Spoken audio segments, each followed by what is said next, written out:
नमस्कार. आपल्या सगळ्यांचे सोशल महाराष्ट्र न्यूज चॅनलमध्ये हार्दिक स्वागत. चला वळूया तर एका नवीन बातमीकडे. आजची बातमी. नॅशनल हेराल्ड प्रकरणात काँग्रेसचे नेते राहुल गांधी आणि सोनिया गांधी यांना अटक करा यासाठी धुळ्यात भारतीय जनता पक्षाच्या वतीने तीव्र आंदोलन करण्यात आले. शहरातील महाराणा प्रताप चौकात भाजपच्या वतीने राहुल गांधी आणि सोनिया गांधींचा निषेध करत जोरदार घोषणाबाजी करण्यात आली. नॅशनल हेराल्ड प्रकरणात 2000 कोटी रुपयांचा घोटाळा केल्याचा आरोप केला आहे. त्या संदर्भात गुन्हा दाखल झाला असून त्यांना त्वरित अटक करा अशी मागणी भाजपच्या वतीने करण्यात आली आहे. यावेळी मोठ्या संख्येने भाजपचे पदाधिकारी कार्यकर्ते उपस्थित होते.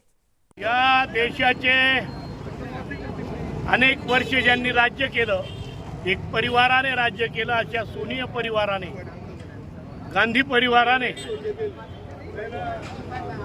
पंडित जवाहरलाल नेहरू हयात असताना एक काँग्रेसने मुखपत्र नॅशनल हेराल्ड म्हणून मुखपत्र काढलं होतं. त्याच्यासाठी 500 कोटी रुपये हे असताना ते पत्र कुणाच्या हातात पडलं, कुणी किती वाचले हे सांगता येत नाही.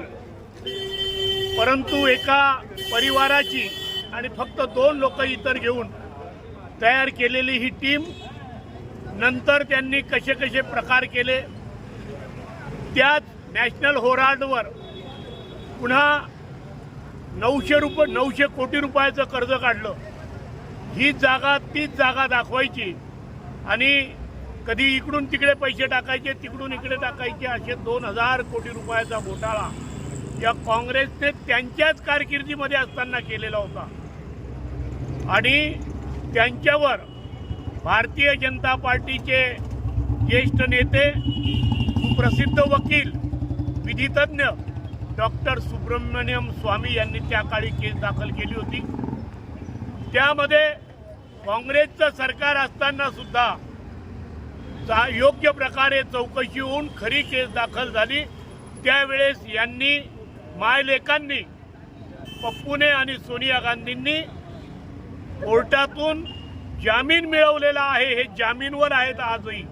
बातमी आवडल्यास चॅनलला लाईक व सबस्क्राइब करा. अशा नवीन बातम्या पाहण्यासाठी चॅनलला फॉलो करा. कुणाच्या काळात जन्माला आली, आज हे म्हणतायत की ईडीचा दबाव टाकतायत. ईडीचा जन्म काँग्रेसनेच केलेला आहे. ईडीच्या माध्यमातून अनेक लोकांचे संसार यांनीच उद्ध्वस्त केलेले आहेत. आज यांच्यावर वेळ आलेली आहे. ईडी योग्य चौकशी करीत आहे आणि त्या चौकशीमध्ये हे पूर्णपणे सापडलेले आहेत. त्याच्यामध्ये जो सॅम पित्रोदा आणि एक संदीप दुबे आणि ही दोघं मायलेख, या 4ही लोकांवर गुन्हा दाखल झालेला आहे. यांना अटक झालीच पाहिजे.